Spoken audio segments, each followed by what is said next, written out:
Hello, I'm Joel Blackford with Beth Hesed Sabbath Fellowship. The building is locked. It's been locked for almost 3 years now. The number works. I got a crazy phone call the other day. I have so many wonderful people that call me and talk, and they just message back and forth and things like that. But this guy was not happy. He thought I'm trying to force him to keep the Sabbath, and I really don't care what day you worship. I prefer the Sabbath, but you can do whatever you want to do. We do the philosophy of eschatology based on I am a Sabbath keeper, what you need to know, your reality, our existence. We try not to be disparate. We're Beth Hesed Sabbath Fellowship, and we'd love to talk to you sometime, but only in nice ways.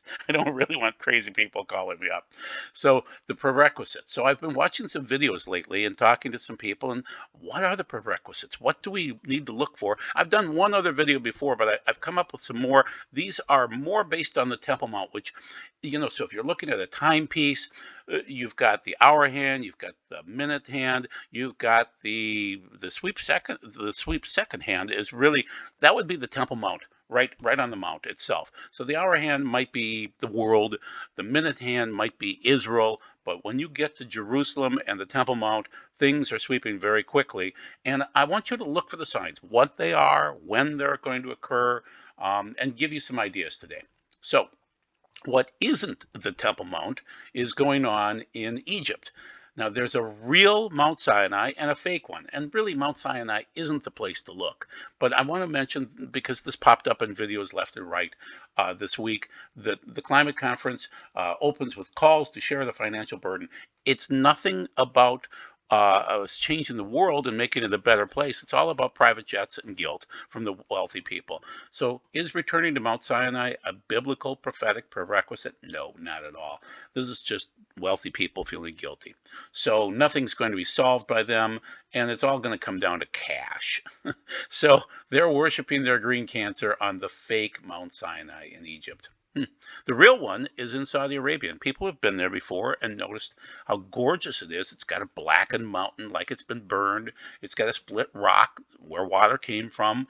It's got quail. It's in the right location. Jabal al-Luz is the name of it. It's the mountain of God, and it's not the one on the lower right-hand side, which is in Egypt, which is a tourist trap, which has nothing to do with God. It has everything to do with Constantine's mother back in 325 AD as she was scouting out places for tourist traps. So there you go. That's always exciting. So the real one is in Saudi Arabia, based on my opinions and many other opinions. Okay, so what are we doing here today? We're trying to point you towards the Temple Mount and not at the other places. Do the philosophy of eschatology, what you need to know in the Bible, what prophecies are real and what are fake, what news you should watch, and we do the philosophy of the end of days, and we try to bless you with information. Now, Monty Judah is a blessing. He's a fine man. He's really right at times, and he's really wrong at times. One way that he's really right are thinking about the prerequisites of what we need to get on the Temple Mount before we can get started into the end times, the last 7 years. So he did a nice job on November 11th of 2022 on his Messianic World Update, and he went through the list, and I was impressed with most of it. Now, I will say on the upper left-hand corner, his guess has always been Prince Charles and now King Charles III is the Antichrist. He's wrong, and I'll explain that to you. But you know what? Monty is really, he's strong. He's strong and right and strong and wrong. So his points were the new Israeli government is due soon. Actually, it's starting to form right now. Um, and you can tell this is after November 11th, November 12th. This is actually the 13th today. The Israelis have no Temple Mount rights. Yep, they really don't. They can't pray up there. They can barely walk up there. And so Ben-Gvir is a new person that's going to be working with Netanyahu. He may change the status quo on the Temple Mount. We'll see. These are interesting times. So what are the prerequisites that I would cite, and what's Monty citing? Let's discuss it, and I'll go through a little bit with him first after I do his puppet king, which is King Charles III. He's not the Antichrist, people. He's just not. He's a bumbling fool, and I'm claiming that the other 10 guys in Europe that are kings, they're buffoons too. They're not the 10 horns of Daniel 7 and Revelation 13 and 17. They're just They're just old fuddy-duddies that really get nothing done. And so he's not a biblical prerequisite. Sorry, Monty, you're a wonderful guy, but he's just not the guy at all. And so we need to look elsewhere. We need to look at Israel. We need to look within biblical clues, and Charles is not that guy. So I'm claiming that the 10 horns, now this is first uh, the preterist historicist viewpoint from Wikipedia. The 10 horns that appear on the beast is a round number standing for the Seleucid kings between Seleucus I, the founder of the kingdom, and Antiochus Epiphanes, comparable to the feat of iron and clay in chapter 2 and the succession of kings described in chapter 11 of Daniel. Okay, whatever. That's not it, guys. Okay, so is it the big cowardly European kings or big tech? Let me give you my verses again. You've probably seen this before. And the 10 horns of the beast are 10 kings whose kingdoms, and that means they're not yet, okay, no lands yet. So when you think about big tech, they're not land based. They're not that kind of a monarchy. They have power, but, and there's the word power right after that. So they have not yet received power and not really received kingdoms yet, okay? And if you look at the Greek, exactly that's what it's saying. Have not received their basileia, their kingdoms, okay? And then there's this weird word, hos, which is just like kings. So the power is hos, just like kings for 1 hour. That means somebody has to start pulling together databases. And trust me on this, I know because I'm watching it. The United Nations is creating databases. I'm watching the RFPs constantly. Every couple of weeks, it's a new RFP for the United Nations on these types of databases. And I know what I'm talking about because I know that business very, very well. Okay. So the UN is setting up databases, but they're going to link it also to the Silicon Valley where they have DNA databases. So they're going to have to pull together divergent databases and then pull them all together in 1 hour to one big database on everybody. So that's the word Hora, and that could also mean Moedim a little bit, which would be a festival. That's why it has to be big tech, the speed of it. It takes 1 hour to hand it over to the beast. And so, but take authority as kings for 1 hour. There you go. That's the Hora with the beast, and that Therion is beast, so it's a living thing. Okay, and they will have one gnome is the word there. So one will, one mind. Gnome is like computer programming. It's a will of the mind. Okay, but it's programmed. And the power and authority they give to the beast, that's another therion. So this therion, this kai in the Hebrew, is everywhere, and that's Revelation 17:12 through 13. So I'm arguing Facebook and Google and Amazon and Microsoft and Apple and all of these other players, including Twitter. Tesla's involved in it. Elon's not your friend. He's intriguing, but he's not your friend. And so it's not this preterist view, okay? I'm a futurist, and there's reasons for that, and you're seeing it happen. Okay, so now let's move on to where I want you to go, which is the point that Monty Judah mentioned. So he brought up those points that are change in the Temple Mount control. And that seems to be happening as Bibi comes back into office. And then he also says Jews are permitted to pray on the Temple Mount. That's also a change. And that could also happen here. Then the Cornerstone erected. Well, he's talking about the temple. He's a big temple guy. And I'm claiming it's just going to be a simple fabric. It's going to be very, very simplistic. And it's going to be a chuppah, which would be the wedding canopy. Okay? So that seems to be the case. Then they'll measure the Temple Mount. Yep. Yeah, Monty's correct with that. That's the Temple Mount Court. I'll give you the verses for that. Build the altar. It's already built, but it has to be moved to the Temple Mount, to the right location, and then start doing the sacrifices. Well, that'll be intriguing.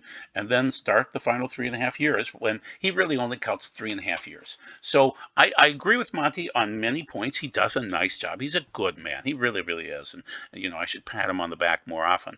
But in this case, he's wrong on a few points, and we'll discuss those. Okay, so the prophetic clock seems to restart when Bibi does what? Well, does he when he starts to gather power, when he starts to do things? I think it's when he starts to do things that change the status quo. So Netanyahu is mandated to form a new Israeli government. That's from Al Jazeera. I do not look at United States news much anymore. Okay, so Al Jazeera is more accurate than the New York Times to me. Then Haaretz Daily Brief, Israeli President Herzog officially tasks Netanyahu with forming the next government. That was on the 13th today. So is Bibi's return to biblical prophetic, is it a biblical prophetic prerequisite? Yes, absolutely. Bibi's part of the prophecies. I'll show you those in a minute. So Herzog pulled Netanyahu aside and said, get your government going as of Sunday. So he has basically 64 members in his group, and he has 28 days from Sunday to form what is expected to be the most right-wing Israeli government in history. So they might take some risky positions and change the status quo. So that is when things start restarting. That doesn't mean that we go into the Great Tribulation 5 minutes later, but it does mean that it's a restart. Then the prophecy clock restarts when Bibi rules, when he starts doing things. So Netanyahu, Gantz, impasse predicted, mystic. Well, this is Kaduri. Okay, so I love Kaduri. Because why? Well, because he's a rabbi, an Orthodox rabbi that happened to find Yeshua and meet Yeshua and talk to him. So that means he's got both sides of this. He's a Torah keeper, Torah believer, and also believes in Yeshua. So this was back a few years ago. He predicted an impasse back like 30 years ago, but then it was supposed to occur on the eve of the year 5780, the upcoming Hebrew year, which is a few years ago, the year of corrections. There will be no government in Israel for an extended period, and there really wasn't, from 2019 then to 2022. Okay, so Netanyahu was knocked out. Now he's back in again. I'll show you some more prophecies in a minute, so you'll see the connection. So this is a comment from somebody else, and I'll show you who it is, but it's from Israel Today News. Decades ago, Rabbi Itzhak Kaduri, one of modern Israel's most revered sages, as well as the Lubavitcher Rebbe, Menachem Schneerson, the Rebbe, both predicted that Benjamin Netanyahu would be the state of Israel's last prime minister prior to the Messianic age. A great many, if not most, of the ultra-Orthodox Jews in Israel continue to believe that to be true. So even though Netanyahu doesn't believe in Yeshua, Kaduri did. The Lubavitcher Rebbe did not believe in Yeshua, trust me. But they still believed in the prophecy that Netanyahu would be the guy leading Israel into the Messianic age. So is Benjamin Netanyahu God's countdown clock for the end of the world? Yeah. So this is from Joe Dauda from Africa, from Nigeria. Very interesting article. I'm going to cite a few things from that. So decades ago, Kaduri, as I mentioned, Rabbi Kaduri, as well as Menachem Schneerson, the Rebbe, both predicted that Benjamin Netanyahu would be the state of Israel's last prime minister prior to the Messianic age. And we'll just cite a couple of things from this Joe Dauda. Very interesting article from him. And so I did give you enough information. It's dated November 5th, too. So I did not ask God to reveal the coded message he gave me on October 27th, 2016. So this is Joe speaking. Neither was I the one that inspired two rabbis in Israel who prophesied many years ago that Benjamin Netanyahu, the longest-serving prime minister of Israel, who had just returned to power, is going to be the last prime minister of Israel. Somebody else prophesied that. But he did have a sense about it back in 2016, before the onset of the Messianic age. As a matter of fact, I never knew there was such a serious prophecy concerning the destiny of Netanyahu.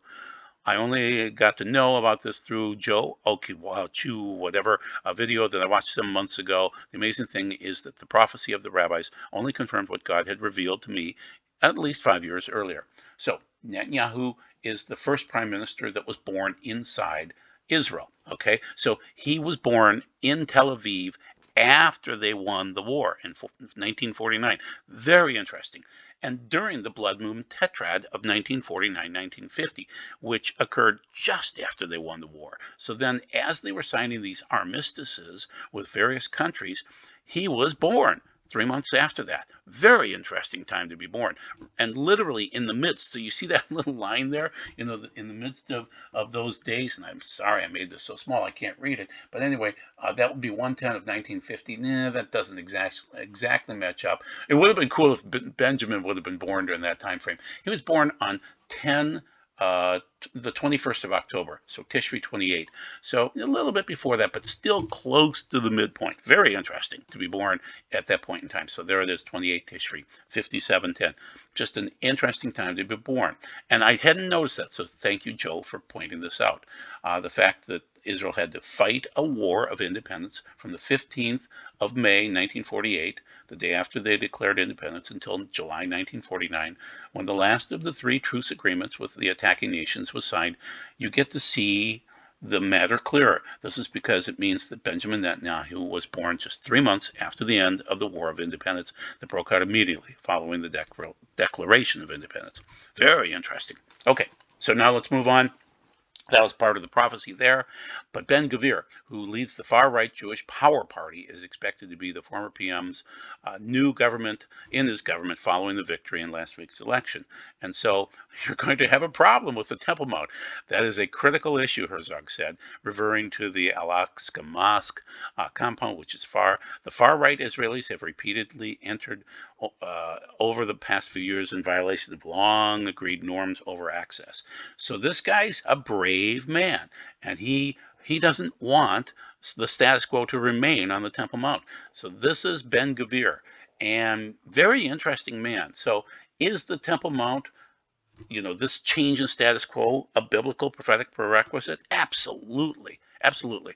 Yeah, people claim he's a Palestinian-hating, far-right provocateur. Well, you know what? He loves God. Okay, changes in Temple Mount status quo. Prayers.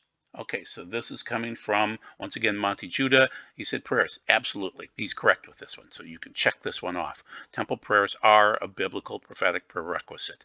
And the court, as of, this is a long time ago, this is May 26th of 2022, Temple Mount Court upholds ban on Jewish prayer. So, but the verse is related to this, so this is why Monty's correct. The prayers. And the foreigners who join themselves to Adonai to serve him, to love the name of Adonai, and to be his workers, avodah, we'll use that word later on, you'll see that word, avodah, workers. And that's good work, okay? Who keep the Shabbat and do not profane it, and hold fast to my covenant, I will bring them to my holy mountain, that's where the Temple Mount is, and make them joyful in my house of prayer. Their burnt offerings and sacrifices will be accepted on my altar, for my house will be called a house of prayer for all peoples. So at some point in time, all of this is going to happen. And yes, these are Gentiles. These are foreigners. They're Ger, probably, or Gerim. And they will be, so it isn't Goy, it's Ger. I should have looked that up. I'm sorry. It's just Isaiah 56, 6 through 7. But I should have looked that up beforehand. Normally, foreigners is Ger. Gentiles would be Goy. So the main thing is there will be a house of prayer. There will be sacrifices. Get used to it. Deal with it. If you have a problem, if you say they're crucifying Christ, no. There's another reason for this, and it has to do with some sins are intentional and some are unintentional, and you need to understand that the intentional sins only Yeshua can cover, but the unintentional sins, we would call them a kata type of a sin, or an asham, or something, or a minka offering, or any of these other types of things. They're fine. It's just a ritual impurity that needs to be cleansed. And the red heifer has to be done too. We'll cover that in a minute. Okay, so status number 2, status quo in this case, rather the sacrifices. So number 2, well, the Western Wall rabbi bringing sacrifices to the Temple Mount is barred by the chief rabbinate. So the Lubavitcher, I'm not sure he's a Lubavitcher. But anyway, the main thing is he's Orthodox. And you say, don't bring the sacrifices. Don't try to push this because it'll just cause clashes. So, and that's from April 15th of 2022, right around Passover. Oh, that's why he did it, just, so that the Jews wouldn't bring sacrifices during Passover. Okay, now, this is a Christian article on the right-hand side. It's Insights into News and Prophecy. It's written by, can I read his name? Itzhak Khalil. Okay, so it's an interesting article. I'll read a little bit from you, and this will give you a different perspective on the sacrifices. After the collapse of Alexander the Great's empire, his kingdom split into 4 empires, under his generals, Daniel 8:8. And the ruler named Antiochus Epiphanes rose to power in the Seleucid Empire. He ruled over the Jews and outlawed the worship of the true God he stopped the daily sacrifices, which is a bad thing, and offered unclean pigs, sacrifices to pagan gods instead. This event is discussed in the article Abomination of Desolation. Yeshua prophesied that this historical event would have a future fulfillment, so it'll happen again. That's what I am. I'm a futurist. I see it happening again. In the end times, a despotic ruler, the king of the north, would stop the daily sacrifices again. So that's from Daniel 11. We know from Daniel that these events will occur at the time of the end. That's Daniel 12:9. And that from the time of the daily sacrifice is taken away, and the abomination of desolation is set up, there shall be 1,290 days, verse 11 of 12, indicating a countdown to Yeshua HaMashiach's return. If the daily sacrifices are going to be stopped in the future, that means the first must be resumed, and that must mean that they're holy. And I'll give you the reason why in a little bit here. Why the actions of the Temple Institute and their emboldened plans to resume sacrifices are interesting. So is this a prerequisite? Absolutely. The sacrifices have to occur. It's going to occur whether you want them to occur or not. It's going to occur. Okay, so they already have the vessels. Is this part of the process? Is this a prerequisite? Yes, because it's already being built. The altar is ready to go. You just need to move it. And the altar on the left-hand side is more like what a third, I don't say temple, I say a third offering would be, in terms of it would be a ramp. But on the right-hand side in Ezekiel, you'll see that there are steps and facing the east. And so it's just interesting that the altar will be a little bit different during Ezekiel 40 through 48. This is all from the Messianic Prophecy Bible Project. And so you'll see that the priests are already starting to bring sacrifices outside of the Temple Mount. And if you wanted more items to make this work, just go up to Rome, because according to this, this arch of, I can't remember what the name of the arch is now, sorry. You can see that Rome carried off all of the artifacts and boldly proclaimed that they did so. So just go to Rome and get whatever is Jewish. So the main thing is these things are generally built, ready to go. The people are trained. I'm claiming that they're not ritually pure yet. They are not technically, biblically tahor. They are tamei. We all have corpse contamination. But these artifacts, these vessels, the altar and the vessels, they're ready to avodah. As I mentioned, that is work, but this is godly work. And so this is, good. So these vessels are ready to go. They've been building them, designing them. And so there you go. There is the menorah, that they'll probably place on the Temple Mount. So we don't need an Ark of the Covenant per Jeremiah 3:16. I'll give you the verse real quick on the bottom here. And it came to pass, when ye be multiplied and increased in the earth, in those days, that's the end days, saith Hashem, that's God, they shall say no more the Aaron Brit Hashem. So that is the Ark of the Covenant of God. Neither shall come to mind, neither shall they remember it, neither shall they ask for it, neither shall another be fashioned. Jeremiah 3:16.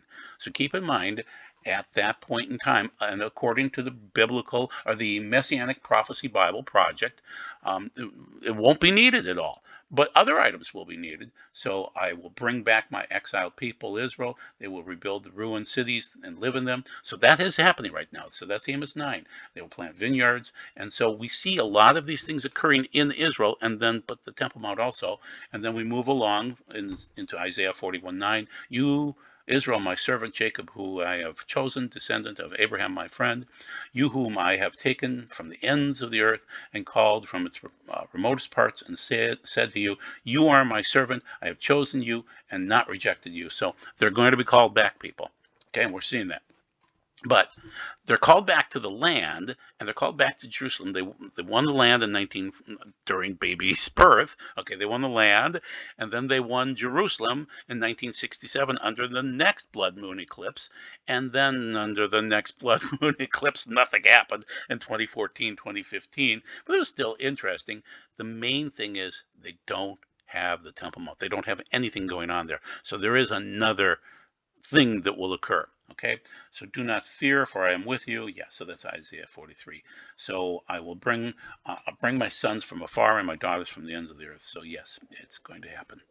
So the biblical or the Messianic Prophecy Bible Project is quite accurate on their verses and what's going to occur. So yes, there's a check mark for this. Those artifacts are already there or ready to go, and so it checks. Monty is correct with that. Is the red heifer a biblical prerequisite? Yes, absolutely. Only the ashes of the red heifer, which has not been seen in Israel for almost 2,000 years, can purify Jews so that they can rebuild the temple. That's from Josh Glassfield. So bottom line is there has to be the para adamah, which is the red heifer, and it has to be done before they start working on anything. So the red heifers have been shipped over from Texas to Israel, and they would have to be slaughtered within the next few years. So we'll see what happens. They only need one. Okay, but it is part of the program, and it's Numbers 19, and so that it checks it off, people. That is something important. Now, it will not be done on the Temple Mount. It'll be adjacent to it, because the red heifer is not supposed to be slaughtered on the Temple Mount. But it will be probably on the Mount of Olives, which is very interesting. So that could be done. That could actually happen. And so the Temple Institute has been talking about this for years. And it's just interesting. The verses match. And once again, this is the Messianic Prophecy Bible Project that I'm citing, and CBN News off to the side here. So is it a prerequisite? Absolutely. Absolutely. Okay, moving ahead. Is a third temple a biblical prophetic prerequisite? No, it's not. It doesn't check. Now, this is once again from the Insights into News and Prophecy by the Isaac Khalil. Again, nice enough fellow. He's agreeing with me on this. After the destruction of Solomon's temple, the Jews were subjected to 70 years of captivity exactly in Babylon. And he's citing Daniel 9:2 and Jeremiah 29:10, where Jeremiah starts or cites it, and then Daniel recalls it in 9:2. Afterward, God began the process of returning them to their homeland to rebuild. Under Ezra's guidance, a group of Jews returned to Jerusalem and resumed the sacrifices to God. These sacrifices were performed before work had even begun on the Second Temple. Okay, so they were sacrificing beforehand, and that's what I'm arguing. There's no temple needed. And so all you need is an altar and the accoutrements to get the sacrifices started. A temple is not required. So keep that in mind. No temple needed. And then Ezekiel's temple is just too huge. And so we will not rebuild that during this age. So keep that in mind. Is it a requirement? No, not at all. So Monty's wrong with that. But you know what? He means well. And a lot of people want the temple. So he's not the only one. The Orthodox Jews that I know, the Lubavitchers, do not want to build this temple. They believe it's already built in heaven and is coming down with the Messiah. So there's really no need. So really, it's just a few Christians and a few of the Orthodox Jews that want a third temple. So there is no foundation stone. There is no cornerstone that needs to be built or erected or anything like that. So Monty, I believe, is wrong there. Measuring. Well, before we get to measuring, let's talk about the two witnesses. And so the two witnesses must arrive first to sanctify things. I believe that they will slaughter the red heifer on the Mount of Olives. And so I'm going to be citing Zechariah 4:10 through 14 here, just so you can see the verses. So the two witnesses would show up and they'll call down curses and fire and other things like that. For even someone who doesn't think much of a day when such minor events take place will rejoice at seeing the plumb line in the hand of Zerubbabel. I wanted to show you that because that leads into the next slide, which will talk about the plumb line, which is measuring. And so Monty is quite correct with that. So these seven are the eyes of Adonai that range about over all the earth. I replied by asking him, what are those two olive trees on the right and the left sides of the menorah? Then I asked the question again, what are those two olive branches discharging gold, colored oil, through those two gold sprouts? He replied, don't you know what they are? I answered, no, my lord. He said, those are the two who have been anointed with oil. They're standing with the Lord of all the land. And so that's Zechariah 4:10 through 14. So the two witnesses are absolutely going to be there. They're also listed, obviously, specifically in Revelation 11, and also in their own way in Chronicles. One is, I'm blanking, Boaz would be strength, from strength. And then the other one, sorry, I'm blanking on the names of the two pillars that Solomon dedicated. But anyway, the main thing is there will be 2 witnesses. Get used to it. You can check that one off. Okay, so a little bit about the cornerstone. This is from Koinonia House, Third Temple, cornerstones to be laid in Jerusalem. This is back in 2001, so this is Chuck Missler. Well, they were wrong. It didn't happen. And so here's another one in 2009. Temple Mount Faithful movement held the most exciting event in Israel on Jerusalem Day since the destruction of the Holy Temple in 70 CE. Okay, that was 2009. Nothing happened there either. So is the cornerstone a prophetic prerequisite? No, not at all. No, no, it really isn't. You'll probably, as I mentioned, you'll have a chuppah, which would be more like a wedding covering. So let's see, the Messianic Prophecy Bible Project again states, let's find the ancient wisdom in this question that will comfort our souls and help us to see the value we are to God and his kingdom. The answer we shall see is with the cornerstone, which is Psalm 118:22. So, oh goodness, I didn't publish it, Psalm 118. So basically, you won't need the cornerstone. Okay, I'm sorry. I should have looked up 118. I just assumed it was that I cut and pasted that too, but it didn't. Sorry. Look up 118:22 for yourself, and you'll see that it doesn't seem to matter that much that Yeshua will be our cornerstone. Okay, so Monty Judah again, the cornerstone prerequisite. This is from Isaiah 28, and so we'll cover this and then we're done. But I'm saying that it really isn't a check in this case. Okay, because you said we made a covenant with death, we made a contract with Sheol. So death and Sheol is the grave. When the raging flood passes through, it will not touch us. For we made lies our refuge and hid ourselves from falsehoods, in falsehoods. Therefore, this is what Adonai Elohim says. Look, I am laying in Zion a tested stone, a costly cornerstone, a firm foundation stone. He who trusts will not rush here or there. I will make justice the plumb line. Do you see that connection between the foundation stone and the plumb line, and righteousness the plumb bob? So the measuring thing that's coming up in the next slide. Hail will sweep away the refuge of your lies. Water will overflow the hiding place. Your covenant with death will be annulled. So whether they make the covenant or not, God's going to annul it. That's because they will be considered a bride, and so the husband can annul the covenants of the bride.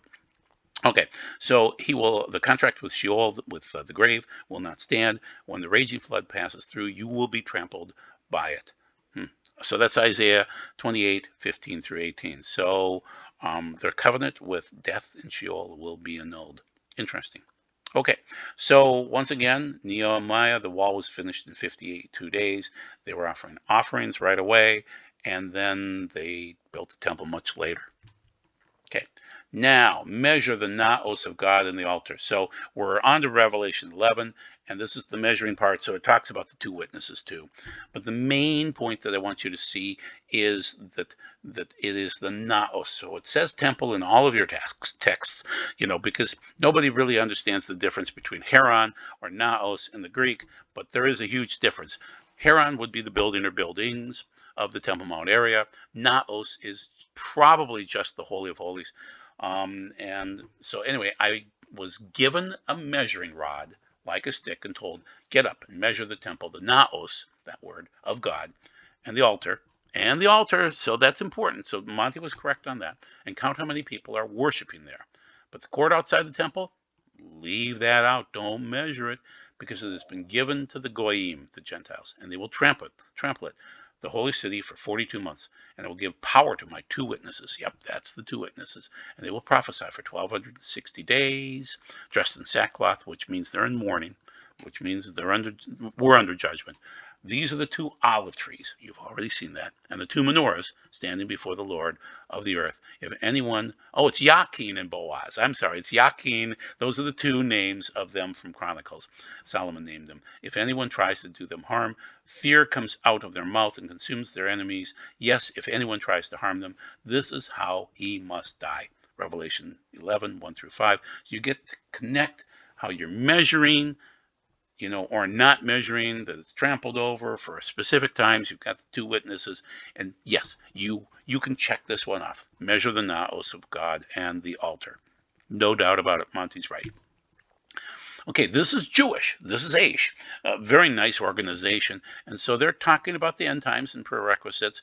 And so they're going to say a burst in technology, a drop in morality, and the Jewish return to Israel are all predicted as precursors to the Messiah.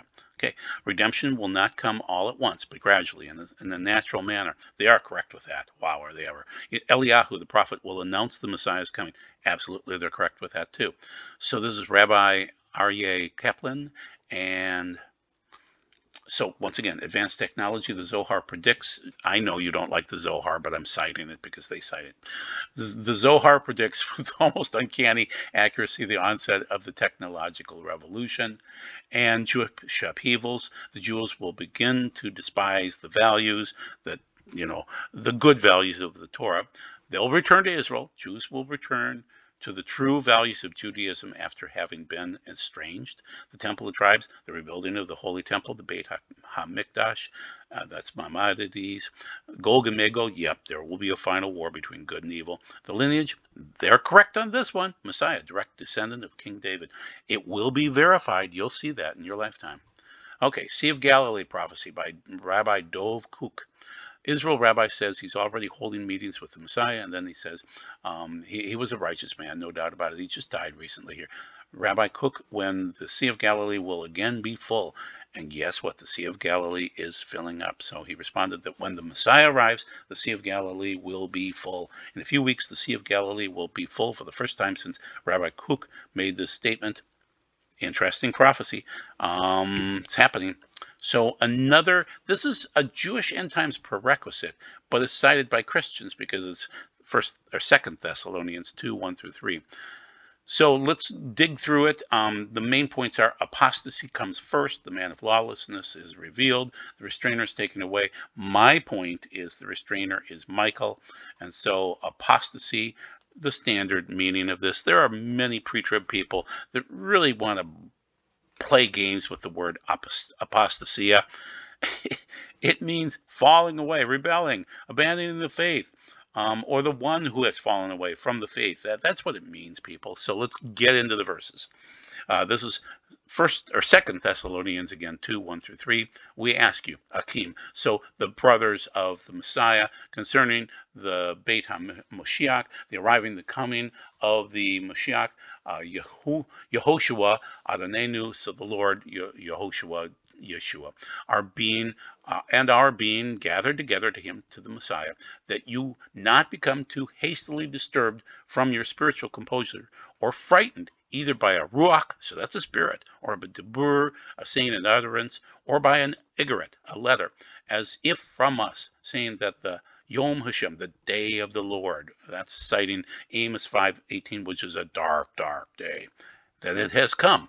Let no one in any way lead you astray, because unless the Merid, the rebellion, the revolt, the anti-Messiah, the Shemad, betrayal, defection of apostasy, and the Azivah, abandonment, desertion comes, the Rishon the first, and the apocalypse of the Ish ha-mafkarut, Karut, the man of lawlessness, the Ish Hakata ben Avadan, the man of sin, the son of destruction, the anti-Messiah, is unveiled. So we see these three things: apostasy, true apostasy, not the rapture. There are guys that say apostasy means the rapture. They're wrong. They're absolutely wrong, and they shouldn't be running around doing that. But it started out 70 years ago from Moody's down in Chicago. They started it out to hold on to the rapture. But then the man of lawlessness is revealed, then the restrainer. It ends up being very Jewish. These things will happen. It is Jewish. These are prerequisites. You can check it off. And we're talking about the pre-tribbers, and Jan Markell had Barry Stagner on yesterday. He disgusted me.